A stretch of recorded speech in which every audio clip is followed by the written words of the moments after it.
Let me make sure I'm on. Yeah. Yeah. It was my first conference to attend, and it wasn't the right one. I'm going to try out, who are the folks that do the mental health first aid? I don't know. Yeah, I'll look it up. I think it's going to be, they were all residential. Yeah. So the exhibits were hospital beds. That's not us. Yes. Did you exhibit or did you attend the conference? I attended the conference. Okay. Exhibiting is exhausting. Not that attending a conference isn't either. Yes. But no, she was very helpful. Yeah. That's really cool. Yeah. Well, if you do need her contact information again, I know I sent it, but just let me know. Awesome. Appreciate it. Yeah.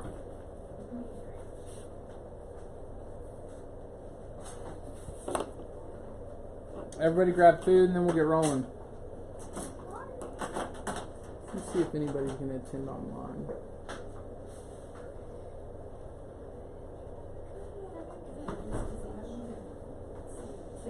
Really busy? Yeah. Wait, so when is your son leave for college? Well, obviously in August. That's right. Yeah, I think I'll probably start. Or when did you graduate? Saturday. That is so exciting. Yeah, trying to put barbecues together. Getting ready for graduation, graduation. Yeah. All of it. It sounds so simple. No. It never is.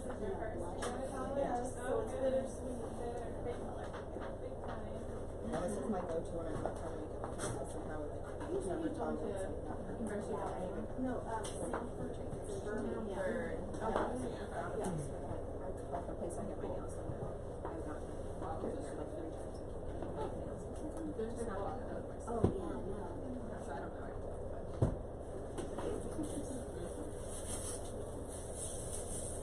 Well, should we go ahead and begin? Yes. Let me I'll send wait for the your cue. online link. Yeah. Okay.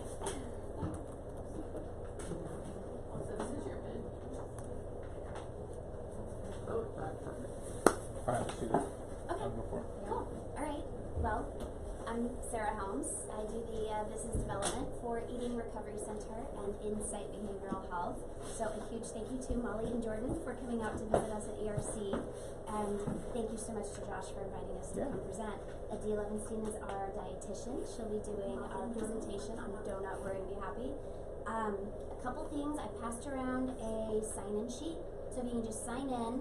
And then there's also a contact information form and an evaluation that I'll just need back for CEs. And then Josh, you'll sign in anybody that's online, and then I'll email you all of the information that I'll need just sent back to me for CEs. I brought a whole gamut of information. I'll leave it up here if you want it. Awesome. If you don't, I completely understand. As you guys have heard, I joke it's my 30-pound folder of all things eating disorders and mood and anxiety disorders. So just a little bit about ERC and Insight. Eating Recovery Center is a partial hospitalization and an intensive outpatient program for the primary treatment of eating disorders. So we're located behind North Austin Medical Center, and that's where AD works. We also have treatment centers and inpatient in Dallas, Colorado, Chicago, and Washington, with other IOPs, PHPs all around the United States. And then Insight Behavioral Health is our mood and anxiety program. It's also a PHP and an IOP in Round Rock. So at ERC we take as young as 10. At Insight we take as young as 13. So I'm sure we probably have cross-referred from Insight for sure with the Timothy Center. So if anybody has any questions about our program, certainly let me know. But otherwise, Adele will be doing our presentation, and my contact information is in this folder too. Awesome. So, awesome. Thanks, Cheryl. Thank you. All right. So I'd like to keep this interactive, informal. I kind of think it's helpful to just, for therapists that don't work with eating disorders, kind of get an idea of the kind of nutrition information we provide our clients, but also it's helpful, I think, for personal life beyond just professional life. So I'd like to start out with a pop quiz if you guys have your phone or just a piece of paper and you want to write down your answers, and we'll come back at the end after we discuss some things, but just true, false. Number 1, sugar is bad for you. 2, dietary fats can be good for you. 3, you shouldn't eat after 8 p.m. 4, dieting slows down your metabolism. 5, white foods like bread, pasta, rice, etc. should never be eaten. And 6, fasting and eating very low calories are effective ways to lose weight. Give you guys a second to do that. And just as to be, mindful of your guys' time, there are a lot of slides on here, so I may skip through some and we'll send out the slides later with more of the wordy stuff for you guys to review. But I want to make sure that you can also address things that are more relevant to your practice too. So.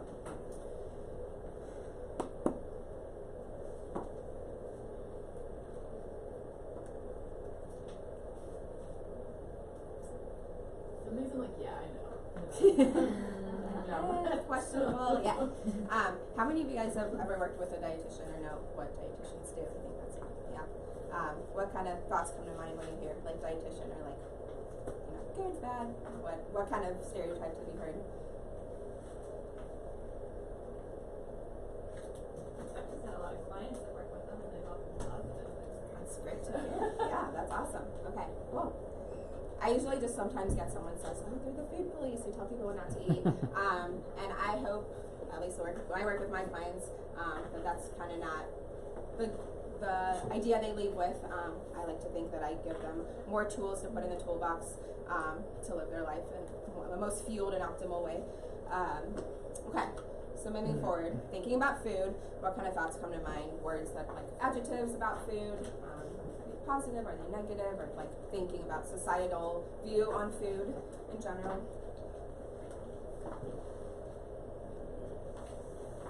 I mean, it's delicious.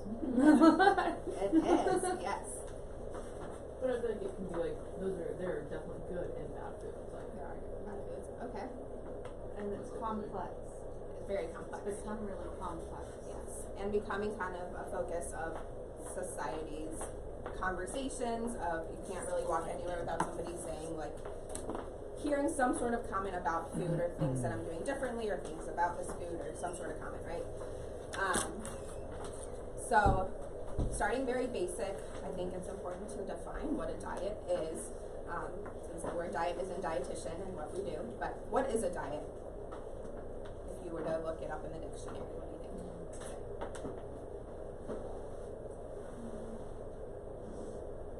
I would say just generally speaking what you consume. What you consume, your intake, right? So for sure, the first Merriam-Webster definition is food and drink regularly provided or consumed or habitual nourishment. And that's probably been there for a long time. And then there's also a third and fourth definition that I would assume would have been added more recently and what we refer to as diet culture. And that's kind of how our culture's take on food or diet is a regimen of eating and drinking sparingly so as to reduce one's weight or somehow manipulate what we're doing with our body, whether it be for weight specifically or health. But I do think this bottom one is definitely a more recent addition to the dictionary and not what the word diet was initially intended. I like to say that diet is a noun and not a verb. It is what we eat, it's not what we do, is kind of the approach that we take. So we're going to play a quick Guess That Diet game. I'm going to put up a picture and you guys tell me what diet you think it's referring to and we'll kind of talk about that diet and what we think about it. So the first one. keto? Yeah. Atkins. Atkins, yeah. The original. So it's funny that you guys say that. This diet kind of comes back every decade or so, like rebranded as something new, when in reality, it's the same low carb kind of idea. So what is the keto diet or Atkins diet? What do they claim? Like what are the rules of the diet and what are the proposed benefits or outcomes? Basically, like, if you don't eat carbs, your body doesn't have to like mess with that. It can like use fat to like kill it all or whatever. Was that Webster's mess with that? Mess with that. Keto's like high fat, extremely low carb, so that your body's burning fat, or like so they say, Right. burning fats instead of carbohydrates. That's the claim, yes. So we're going into the state of ketosis, which is where the word keto comes from. When in reality, yes, that is in theory. First of all, I think it's interesting that we really don't have a lot. The only thing that keto is known for in the literature is to help with epileptic kids reduce their epilepsy frequency. Beyond that, there's really not a lot of data showing that it's helpful in the rest of the human population. To get into a state of ketosis is really, really difficult. Like, you have to limit the number of vegetables that you eat to the amount that, like, it is very obsessive, and it would be very uncomfortable for those few weeks that it takes to get into that, because Our brain uses glucose, which is a carbohydrate, to function. Our blood cells use it. Everything in our body uses carbohydrates, and so there's a lot of like the cloudy brain and the low energy and all that kind of goes along the way. So for people to actually get into a state of ketosis is very rare. All right, the next one. Paleo. Yeah. So what does paleo claim? Or what's the rule? If man didn't eat it, you shouldn't eat it. Right. So removing processed foods, right? No dairy. There's not even peanuts, and then no legumes. And saying that eating whole foods, which whole foods are great, and the funny thing is that there's actually fossil evidence that cavemen used to use tools to grind grains. So that whole like grain idea that they didn't use it is not even based in science. And the other piece is that the cavemen used to live in the Paleolithic area, used to live to about 30 or 40 years old. And I don't know about you guys, but that's not what my goal is. So just something to think about, that just because they were eating it back then does not mean, humans have changed over time, right? The world has changed. So next one. It's kind of like gluten-free? Yeah. Which has kind of become super buzzword-y. And then again, touting weight loss and that it's, this magical way to eat, right? But does anybody know what gluten actually is? And it's funny when you ask people that are gluten-free that don't have celiac disease, usually are like, oh, it's really awful. And then you ask them, what is gluten? And I've heard very few people that actually know the answer to that question. It's stuff your body has to mess with. Right, Molly? In the very scientific definition, yes. So gluten is actually a protein in wheat products, so barley, wheat, rye, So it's not this like whatever scary thing that society makes it out to be, and it's not harmful for people that don't have celiac disease, which is an autoimmune reaction to this nutrient, essentially. And when we remove gluten, that also helps give a lot of texture and the molding of foods, like how it's put together. And so when we remove gluten, we have to add other things. Butter and sugar. Exactly. Oh yeah. So gluten-free doesn't necessarily mean healthy or helpful unless you have your body has a reason to not be able to process it. What's this one? Juice cleanse, but I don't know which one. Yeah, that one. Juice cleanses and detoxes, which claim to. And in fact, you were like, how many juice cleanses are there? I don't know which one. I know. Exactly. Right. Which true. claim to remove toxins from the body, or only including these wholesome things, right? What is the issue with? What do you think with a juice detox or a cleanse like that?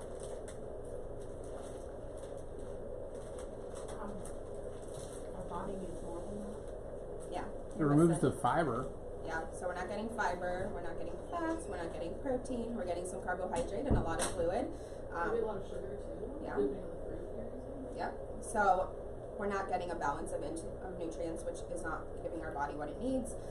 And also the really cool thing is that we were all, hopefully, thankfully, born with a liver and kidneys, which are meant to detox our body and remove the things that we don't need in our body for free. And so spending money on all these things that are detoxing our body is actually creating really expensive pee, because we're just paying out whatever it is that we're taking.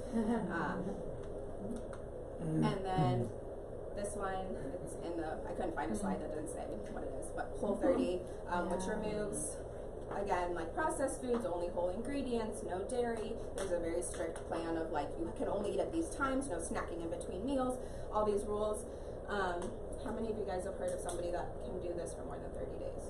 Or even has gotten to the 30 days? Every single time I've done it, I've been miserable. Yeah. So it makes you, what happens when you're on it? I Wanna got share? extremely irritable. Mhm. Weirdly, out of character for me. It really affected my mood Yeah. a lot, and it just felt. I get the concept behind it, and I did after the 30 days, I did feel bloated, all those things, had more energy, but it really affected my mood. I think that's what I mostly noticed. It just felt really very, very restrictive. Did you notice how much of your thoughts maybe were revolving around food during that time? Yeah. Oh, constantly. Yeah. Can't eat that. Can't eat that. Right. Can't go to this event with my friends because there won't be anything that I can eat, or can't go So a lot of thoughts then revolving around these rules that are happening, which is kind of a theme that goes throughout diets. This is kind of the most recent in the fad diet world. What is this one? The intermittent fasting. Intermittent fasting. Talking about how the body, like, it's with the body's rhythm, and then if you don't eat, then the body better digests it and all these things. But what ends up happening in these, like, green meal zone hours, when you're not eating the other however many hours per day? You probably cram it. Probably some binge-like behaviors, eating fast fullness, eating in a way that's uncomfortable, and then I'd also venture to guess that during that red fasting zone, it becomes pretty hard to concentrate, and also probably a lot of food thoughts happening as well. And last one has kind of been around forever. Not necessarily a fad diet, but a diet nonetheless. Vegetarian, vegan or vegetarian. Not by any means something, some people use it for reasons outside of nutrition, right? Like environmental, ethical, that kind of thing, which there are definitely ways to do vegetarianism properly and in a balanced way. What we tend to see with our clientele is that this is a lot of times kind of a stepping stone into more disordered behaviors and a socially acceptable way to restrict. So no one's going to say anything to me if I'm a vegetarian because I'm eating XYZ, which again, I'm not saying this is a bad thing, and it just can be a red flag in especially younger people, but even older people that are trying to find a way to kind of say, like, this is my rules on these foods, but I don't want anybody to notice. So what are some things that you guys can think of that would be kind of red flags or just like flashing signs for fad diets, their claims? It's really fast. You get all these awesome results in like 5 days or a week or whatever, these like non-realistic time frames. So losing this many pounds and this much weight, big changes in mood or your body, kind of this like magical, miraculous, like all your problems will be solved if you use our products. Promoting certain products, like if you use our bars or protein powders or whatever replacement things, then everything will be better. Removing multiple food groups from the diet, because we know that is something that, first of all, can create nutritional deficiencies and is not really sustainable. Using words like magic, incredible. There is not a magic bullet, and if there was, someone would have already created it, and we wouldn't have all these bajillion diets out there, right, trying to sell them as this awesome thing, and saying that using this product will fix all your life's problems. Something that I think a lot of people don't know and are surprised to hear is in the literature, there's not a single research study showing that any single weight loss diet is effective in most people for a long period of time. So there's not a single diet out there showing positive results in that regard. And I think this is the only, so the diet industry is a last number I saw, $68 billion industry that is that makes its money off of humans thinking that we're not good enough and there's something that is better out there for us, right? That like we can improve ourselves if we use this. And it's the only industry that I can think of that when their product doesn't work, it is the consumer's fault and not the product's fault. So thinking about like, I don't know, I was sitting on my couch one day and I love doing puzzles at home, and there's a puzzle sitting like in a box, and I was like, if I ended up finishing that puzzle and there were 3 pieces missing, and I emailed the company and they told me, well, you just didn't do the puzzle right, like that, and there's 3 holes in my puzzle, like that wouldn't really fly. No, you gave me a faulty product. When all these diets failed and we say, oh, you didn't have enough willpower, you didn't do it right, this is your fault, here's another thing that you can spend money on to actually get it right this time. And to me, that's pretty frustrating. I think that doesn't make sense that all of these people in the world can't do a product right. I think there's something wrong with the product, right? So thinking about dieting and why diets don't work. If you haven't caught on, that's kind of my underlying theme is diets are not, where I'm going to call myself a non-diet dietitian. So the dieting cycle, we start at the top which says Last Supper. I know it's kind of small. So thinking about it's Friday night and you're like, oh, I'm so sick of all of this, like I've been so bad, I've been eating all these things, I really want to start the insert diet here, keto diet on Monday. What's going to happen Friday, Saturday, and Sunday before Monday comes along? You're gonna live it up. Eat everything. Eat all the things that keto diet says I'm never going to eat again, right? And so then Monday comes around, you start the diet, and you got a honeymoon phase. Yeah, I'm feeling so great. Maybe my energy's feeling a little higher, or like I've been really awesome about meal prepping. It's been going well. And then it's wedding season's upon us, right? And so like, oh, I'm going to a wedding or my cousin's birthday party or friends, whatever. I'm just gonna have a weekend cheat this weekend. Just gonna have that cake or cookie or whatever it might be that's not keto approved. And so how do you feel after you have the cheat? Not so great. Guilty. I'm gonna do it right this time. No more cheats. That was just like a little slip up. It's fine. I'm getting back on, and this time it's for good. We're never doing that again. So we got increased resolve. And then you're doing it, and then usually people hit kind of a plateau of like, maybe I'm not feeling super energetic, or it's getting really exhausting to like plan all my meals 18 years in advance and going to the grocery store and not spending all my time, all this stuff. And so then you also start noticing when it's not super exciting anymore that, oh, I am kind of getting some cravings and I'm getting a little frustrated because like, hey, they're going to that Mexican restaurant and I really, really love those fajitas, but you know, the keto diet says I can't, so I'm just gonna not go, whatever it might look like. And so for a while, there's probably just that frustrating phase. And then eventually we're gonna eat those foods. Most people end up eating that food, right? Which then we consider self-failure and self-loathing, right? It's my fault that I did this. How could I have been so weak, and I don't have enough self-resolve and all these things. And then usually there's probably some weight gain because we probably end up eating those foods more than we even did before the diet happened. And then we're like, all right, we're done with this. I'm like super frustrated. I'm going to start a new diet. Sunday night rolls around. You're like, tomorrow's Monday. We're starting this new paleo diet. And what happens Sunday night? Eat all the things the paleo diet says I can't eat, and we start the whole cycle again. And this is kind of what we see with a lot of our patients, and I think with a lot of people in society in general. And it's kind of become a pretty normalized way of eating.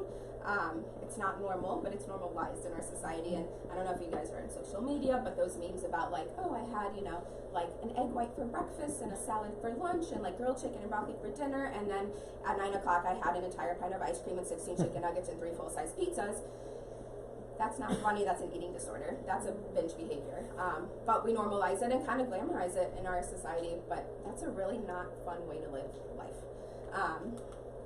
And so, truth about diets, I'm just going to put them all up here. They really don't work.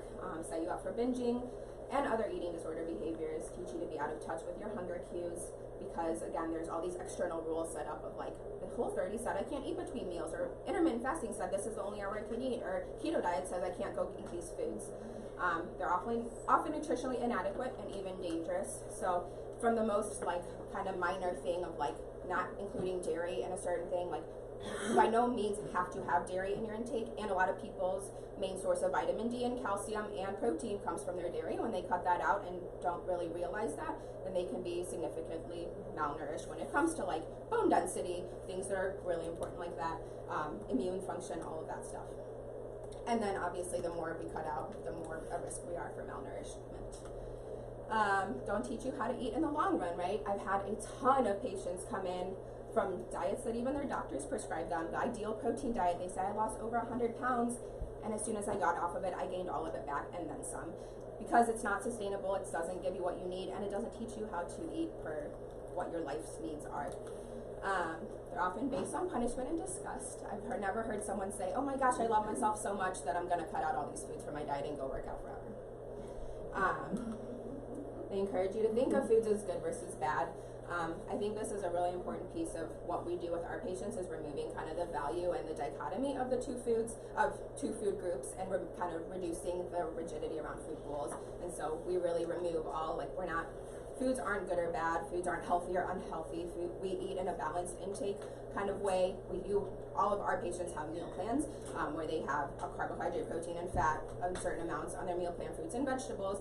And we also do exposures with them with the foods that are considered challenge foods, the more like societal junk foods, when in reality, and we talk about like, how does this meet my meal plan? Like, you know, cake has carbohydrates and fat in it, and those are things my body needs. And yeah, if all I ate all day every day was cake, that wouldn't feel so great. But in the same token, if all I ate all day every day was like apples, I also would be missing quite a few things, and that wouldn't feel so great, right? And so having that mixture of components in our intake is really crucial. They can lead you to put your life on hold. I've heard so many people say like, oh, I'm not going to go to that family reunion this year. I can't have my aunt seeing me looking this size. Or I'm going to, like, when I lose this weight, then I'll go to the pool. Or when I do this, then I'll be able to go do whatever. And that's just a really unfortunate way to live. And they can be harmful both physically and mentally. And this next slide is pretty overwhelming with the amount of psychological and physical consequences of dieting. Kind of summarize real quick, but mood disturbances, which I think is really pertinent to your guys' work, and in therapy it's really hard to work with someone who's malnourished from removing a lot of food from their body, as we see that a lot with our patients of like until they kind of get the refeeding, like we can say the same thing to them over and over again and we're talking in circular conversations because they can't retain information or process it. There's increased obsessiveness about food and weight. So again, with all those diets and having diet rules, it's like, am I doing this right? How much am I eating? When am I eating? And then like planning your life around food, which leaves very little brain space for the rest of the things in our lives. Increased feelings of compulsion and pressure, body distortion, thoughts and poor self-image, difficulty making decisions and concentrating. I have a kiddo right now who is taking finals and she's like, well, I'm restricting most of my breakfast and all of my morning snack because I don't want to feel uncomfortable in my body at work or at school. And I said, yeah, and your brain really needs that fuel for those finals, and it'd be really hard to like concentrate and do your best on those when you're not giving yourself, nourishing your body and your brain. Isolation, we see this a lot with our patients, and I see this a lot in my life with other people on dieting, that they have difficulty maintaining relationships, whether it be romantic or just platonic, friends, family, all the things, and connecting with others, because in our society and in most cultures, food is a means of connection. And when you're limiting what you can eat and when you can eat and what types of food you can eat and where you can eat, and if you have to control what you're eating, that means that we're also missing out on a lot of social interaction, which we all know is super critical for positive mental health, which also affects our physical health, right? Feelings of guilt, shame, and failure.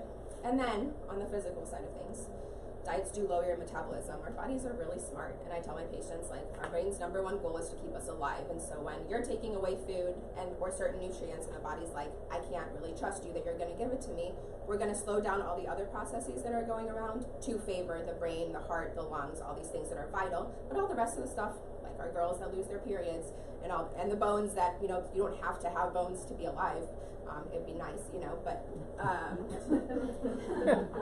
our bodies do lower all the other processes so that to make sure that the things that are critical do happen.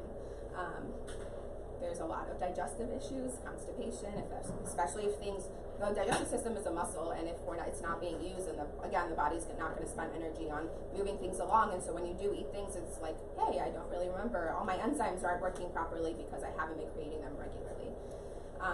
Lower energy, trouble sleeping, which again affects therapy abilities or being able to cognitively engage in life and process through different things.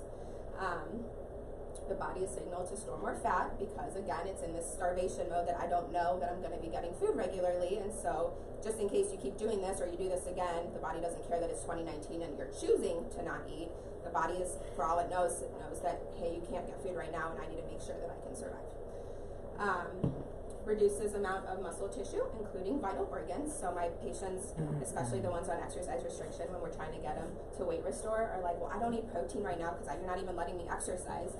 I said, well, yeah, well, your heart is a muscle, and I do think that you need that one to be functioning properly. So that's not really a negotiable thing. And thinking back to biology class, like DNA creates amino acids which create protein, and so all of the signaling in our body is reliant on enough protein in our body. Lower body temperature, cold intolerance, decrease in hormone production and immune system functioning, loss of hair and nails, dry skin, and then decreased bone density. A lot of our patients come in, we do bone scans, and a lot of them that are, especially on the anorexia side of the spectrum, have already osteoporosis as teenagers. So that is, when they don't have osteoporosis, we're really excited because we're like, we can still say this because osteoporosis is not reversible. And we also know that bone density, once you reach, I think it's either 17 or 19, is actually that's the most bone density you'll ever have in your life, and from there you're either maintaining or losing bone mass. So, okay, I told you all what you shouldn't be doing with food and what we should tell our patients not. How do we eat? What does make sense when it comes to nutrition? So where do we get our energy? Food, yeah. My patients are like, I don't need to eat, and I'm like, you're not a plant, you don't photosynthesize, you need food. So that is the only way that humans can get energy. And we have 3 macronutrients that create our intake: carbohydrate, proteins, and fats. What are some examples of carbohydrates? Bread, pasta, fruits, vegetables, rice, oatmeal, grits, candy, cake, pastries, corn, potatoes, beans, etc., etc. Why are carbohydrates important? Fuel. Yeah, energy. Aren't they simple sugars that can be Simple broken down sugars. quickly? Yeah, Is that right? there are some. There are simple and complex carbohydrates. So complex Okay. are the ones that take longer to break down. I told my kids yesterday in nutrition ed that we have marathon runners that carry gummy bears in their pouches with them to help get quick energy right to the body. And people that have diabetes also need to have quick sugar on them available so that, again, it goes directly into the bloodstream. Honey and sugar are carbohydrates. So it gives us quick energy or longer lasting energy depending on the type of carbohydrate. Most of our B vitamins, and a lot of our vitamins and minerals, generally speaking, come from grains and fruits and vegetables, so carbohydrates. And also, the one that I think is lost on society a lot is carbohydrate. Means that to be hydrated, we have to have enough carbohydrates in our intake because the molecule that makes up carbohydrate actually latches onto the water molecules to make sure our body can stay hydrated. Which I think is also why in fad dieting, carbohydrates are usually the first to go because you lose a lot of water weight quickly, which is not helpful for things like your muscles that need water to be able to move, and your heart that needs water, and our body, generally speaking, is like between 70 and 90% water, and our brain has a lot of water in it. So dehydrating the body is not a great way to go about improving your health. Proteins. What kind of foods are proteins? Meat. What else? Dairy. Yeah. Eggs. Beans. Nuts. Why are proteins important? Your muscles need them. Your muscles need them. Yep. They also help boost your immune system. And it's not just for muscle growth, but also muscle restoration. And our body is always breaking down and rebuilding, but we need building blocks to be able to rebuild. And so if we don't include enough protein in our intake, then there's nothing to rebuild. So even without, going to the gym and lifting weights, you're still breaking down muscle or breaking down proteins in the body. And I don't know if you guys remember back in biology, the cell has those proteins that are integrated into each one of these cell membranes, and so that's also important to be carriers and all that kind of stuff. And fats. What kind of foods are fats? Nuts, right? Oils. Nuts and oils, yeah. Avocados, fat, olives. There's some fat in animal meat, right? Some seeds, fatty fish that have the omega-3s usually. Why are fats important, or are fats important? Yes. Good job. Full, right? Yes, they definitely help with satiety and satisfaction. Fats are usually the things that really give good mouthfeel to food. So if you think about, you've ever had real ice cream and then had maybe an ice cream that's a low fat one, and you notice that it might not be as creamy or as satisfying texture-wise, that's because we're removing that fat, and that helps signal to our brain that it is a satisfying food because our body does need fat. Our brain is also about 70% fat by dry weight, so when you remove the water, so you need a fat for brain function. Our hormones are all like sterols, which are created with fats, and so a lot of our patients that decide to go on the low-fat diets can't produce hormones that help regulate their mood and emotions. Dopamine and serotonin also need fat for to be created. Fats also help with nutrient absorption. So there's 4 vitamins that are only absorbed with fat. They're called fat-soluble vitamins. And the vitamins A, D, E, and K, which is my name with a K instead of a second E. So that's how I learned it in my nutrition classes. But essentially helping with calcium absorption, with reducing inflammation, with blood clotting, all these things that are essential, and we need fat to be able to absorb them. And so a few things that are important. I think it's hard in our current diet culture because fat, the nutrient, is a lot of times confused with fat on our body, and dietary fat does not equal fat on our body. Not that fat on our body is a bad thing because it's actually protective, and I think it's got this fat stigma because it's the same word. So a lot of times my patients will say, if you want to use the word lipids for now, we can do that, a scientific term, and that's fine. We've also got water and vitamins and minerals in our food, all important things. This is one of my favorite tools ever that I've ever learned, and wish I had learned it in undergrad, or when I was like 5, because I think that we're really taught from a young age how to not trust our bodies, and that we need to have food rules externally or hear somebody else tell us how to eat to be able to eat, when in reality we're all born with this awesome mechanism called hunger and fullness. I actually might draw it on the board too because it kind of gives it a different effect, but essentially the scale goes, never mind. There's a red marker somewhere that's really good. It's probably in the other one. The basket below. Okay. Yeah. Thank you. We have that marker. Perfect. So our scale goes, I go from 0 to 10, sometimes they're 1 to 10. We've got 5 in the middle, 1, 2, 3, 4, 5, 6. Okay. So essentially a hunger scale is an external representation of what's going inside our body. It's not an identical, like we don't have like a tick mark inside our body saying, okay, now you reached a 3.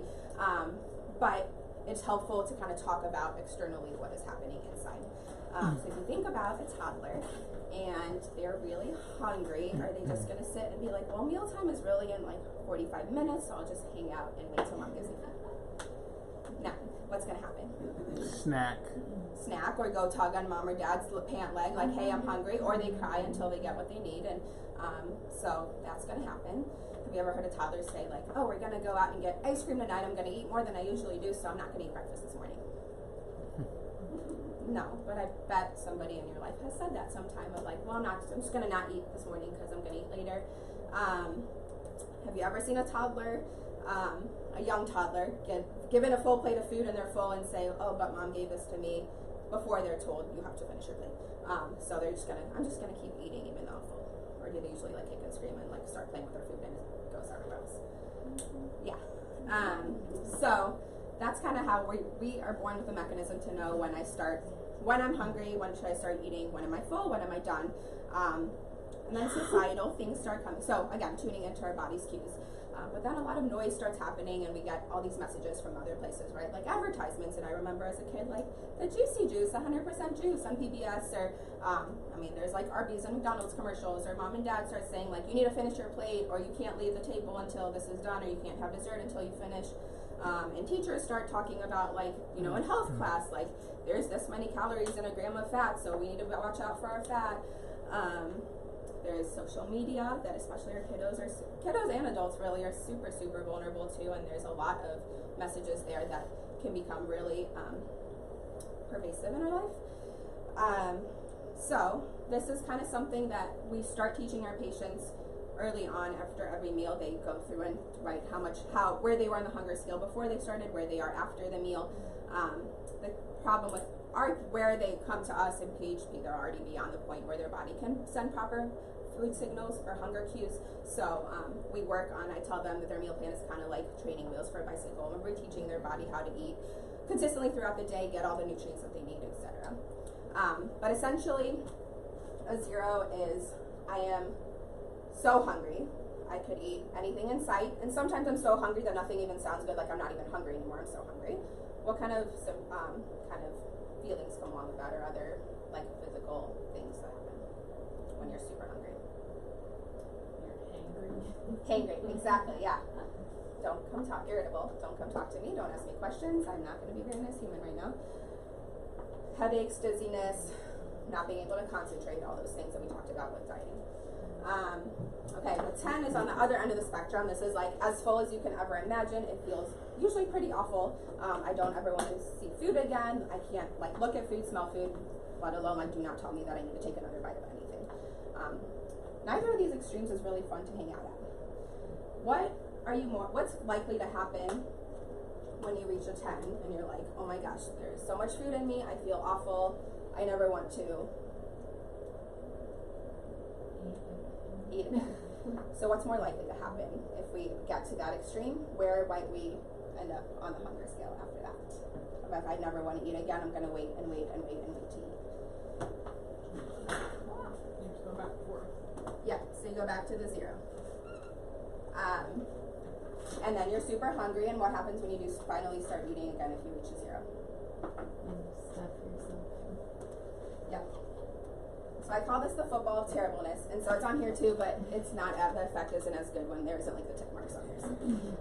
So this is the football of terribleness, and I kind of think that a lot of people are stuck in the cycle of diet culture tells me I shouldn't really be eating unless I'm like really, really, really starving. And when I'm really full, I really, really mess this up, and so I shouldn't really eat again. So 5 in those scales, neutral, and then where do you guys think on the scale would make sense to start eating? 1 is super hungry, 3 is like I'm hungry, 4 is like hunger pains, or like some hunger, like very light hunger signals. 5 is neutral, 6 is I'm almost satisfied, 7 is pretty satisfied, 8 is like full and satisfied, 9 is stuffed, and 10 is I cannot bear this feeling. So where would you say you should start eating?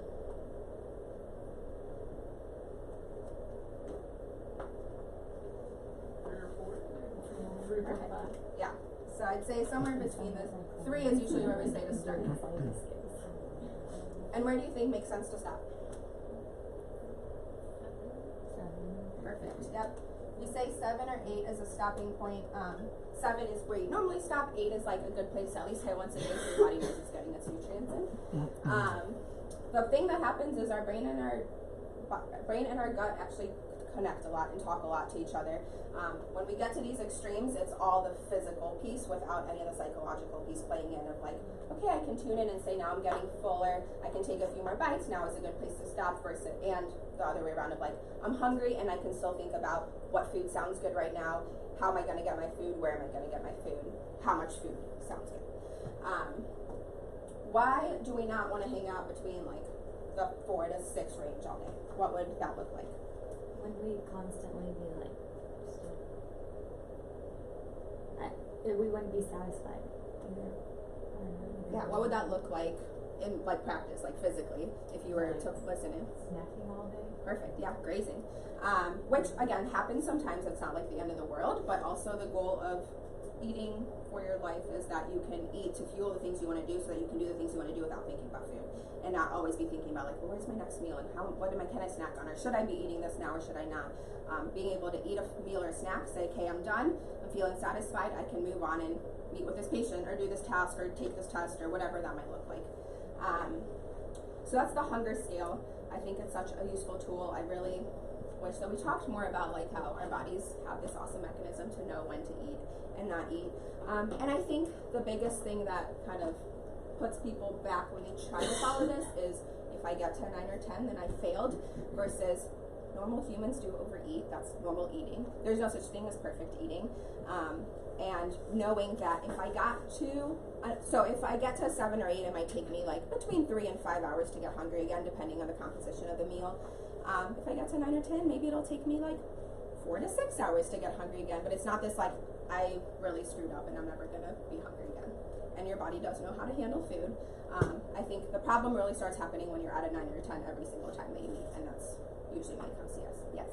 So we hear about having like 6 or 7 small meals a day. Does that make you hang out in 4 to 6 range? No, that's how we feed our patients in their meal plan. They have 3 meals and 3 snacks, almost all of them. And that is, we say like, that's actually I think my next slide. So metabolism kind of works like, I like to think about it like a fire. And if you have, we have a lot of people that tell me, well, I eat all my energy, all my calories at night. I hate talking about calories, but I have all my calories at night, so it's fine that I don't eat breakfast and lunch and dinner. And if you think about it like a fire, and you wake up and your body has used some energy overnight, and you wake up with this like little tiny flame going, and it's barely holding on all day. That's your energy level, and it's also your metabolism. Your energy is going to be super low because you're not feeding yourself throughout the day. Your metabolism is also not getting started and revving things up because it's not getting things to fuel everything that's going on in your body. You come in at the end of the day with this truckload of wood, which is the food that you're going to eat for dinner, like all your calories for the day at dinner. How much of that wood can that fire actually use? Not a whole lot. So you're going to put some away for storage, right? And that's why it's so important to eat consistently throughout the day. Is that your body eating the same amount of energy at one sitting versus throughout the day in smaller intervals is not the same. Your body doesn't know how to use all of this energy at once. And so it will store it and can then use it. I mean, it's not like the end of the world if that happens sometimes, but staying consistently over time, right, is that's just not an effective way to fuel your body. So we tell our patients, and I tell people in society, eating every 3 to 4 hours makes sense. No more than 5 hours between meals, especially. Again, there's exceptions always, and life happens, and sometimes it's not like, oh, I went 6 hours and now I messed up and I don't know how to eat. Like, that happens. But our metabolism does need fuel every few hours consistently, and so eating like breakfast, and then whether or not you eat a morning snack, that's fine or not fine depending on, some people just like grab a bar on the way and go, and that might not last you as long as if you're sitting down and having, like your protein and your like a yogurt with fruit and granola and whatever, or protein of sort eggs, an omelet with nice toast and avocado, or being super millennial. So does that answer your question? Yeah. Any questions about that? So this quote, I'll read it to you guys out loud real quick. What is normal eating? It's from Ellen Satter. She's a dietitian and writes a lot of books for feeding children. There's a lot of stuff with like picky eaters and stuff. She has awesome resources online. So if you have any kiddos that are kind of struggling with that, or helping parents like feed their children. What's your name again? Ellen Satter. It's right down here, and I'll send you guys this PowerPoint. But normal eating is going to the table hungry and eating until you are satisfied. It's being able to choose food you like and eat it and truly get enough of it, not just stop eating because you think you should. Normal eating is being able to give some thought to your food selection so you get nutritious food, but not being so weary and restrictive that you miss out on enjoyable food. Normal eating is giving yourself permission to eat sometimes because you're happy, sad, or bored, or just because it feels good. Normal eating is 3 meals a day, or 4 or 5, or it can be choosing to munch along the way. It's leaving some cookies on the plate because you know you can have some again tomorrow, or it's eating more now because they taste so wonderful fresh. Normal eating is overeating at times, feeling stuffed and uncomfortable, and it can be undereating at times and wishing you had more. Normal eating is trusting your body to make up for your mistakes in eating. Normal eating takes up some of your time and attention, but keeps its place as only one important area in your life. And in short, normal eating is flexible. It varies in response to your hunger, your schedule, your proximity to food, and your feelings. I think when I used this nutrition ed yesterday with our kids, and to them it's like, I can't believe some people can just eat without thinking about it, that this feels so, out of reach. And I think that the way that our culture talks about food right now makes this sound wrong. And following any diet doesn't allow you to have the flexibility of eating because today I moved more and so my body needs more energy, or I'm maybe more tired, or I have emotions. Emotional eating is not wrong. It's also a human response. If that's our only coping mechanism, that becomes an issue, right?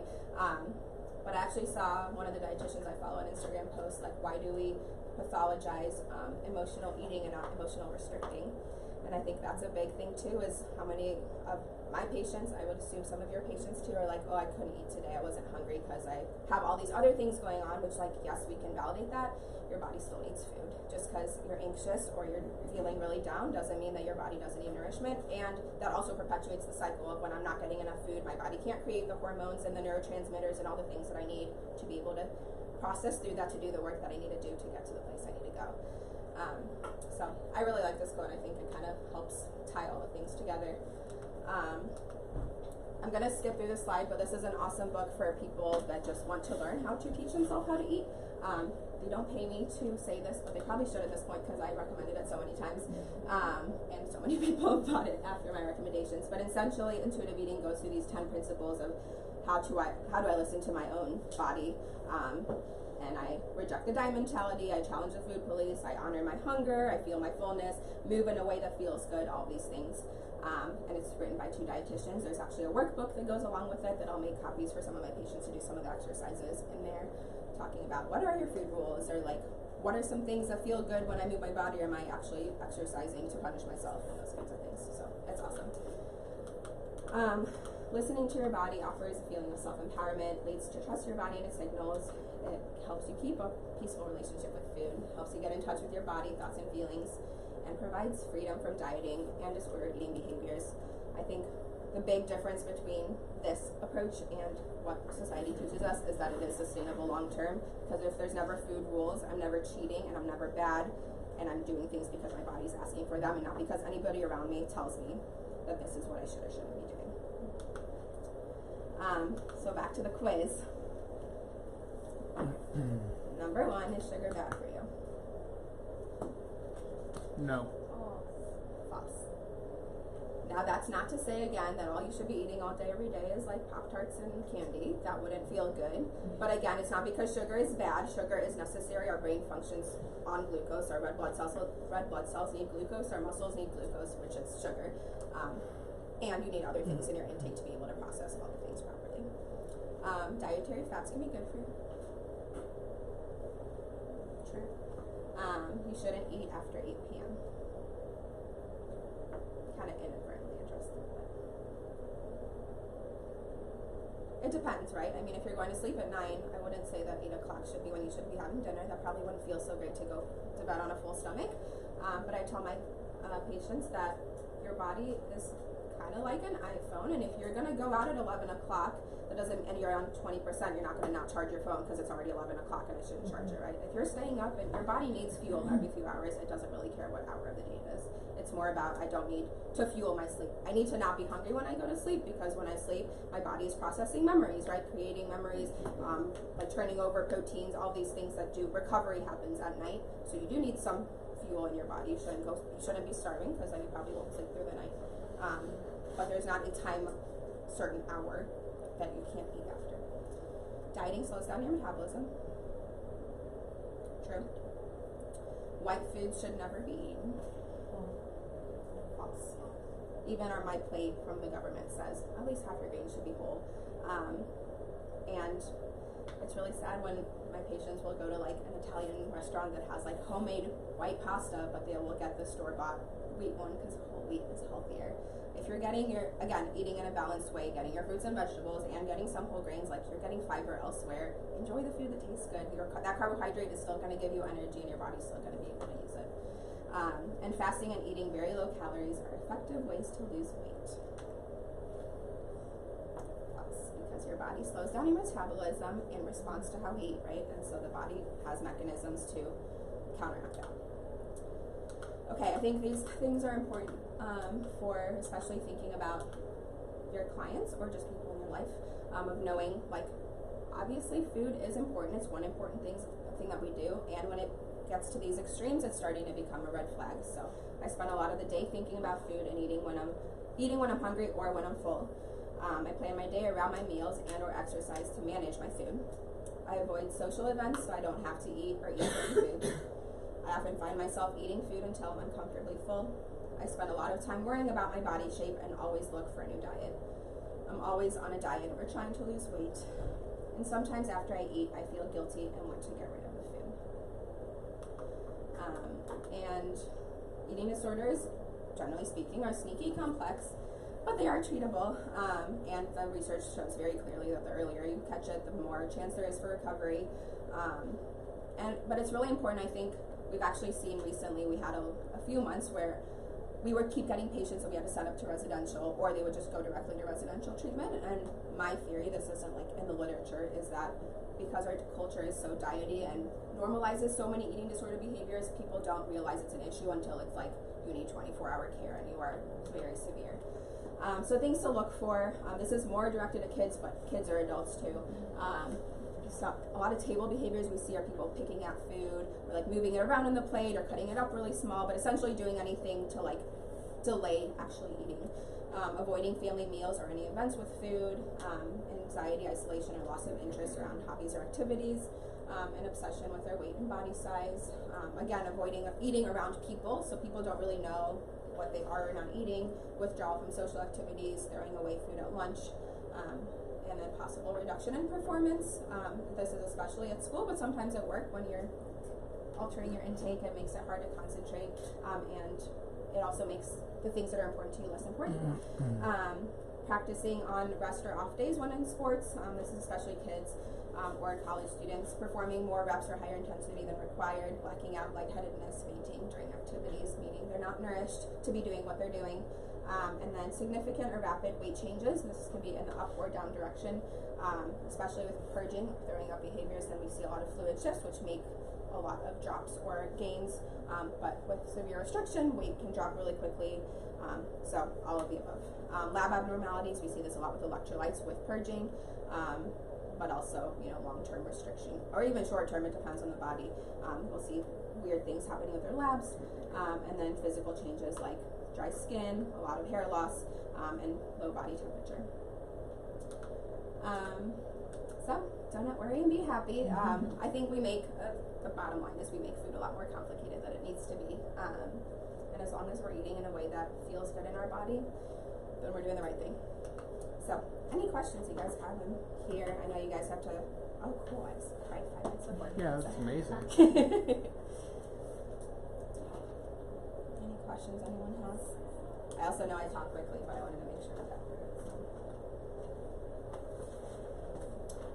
I have a couple of my cards here, and Sarah also has my information, so if anybody wants to ask questions, you guys ever want to just chat about somebody, we also have free assessments at ERC, so even if they don't need a higher level of care, but we can also give providers to outpatient, give referrals for outpatient providers in the community, and we're here for it.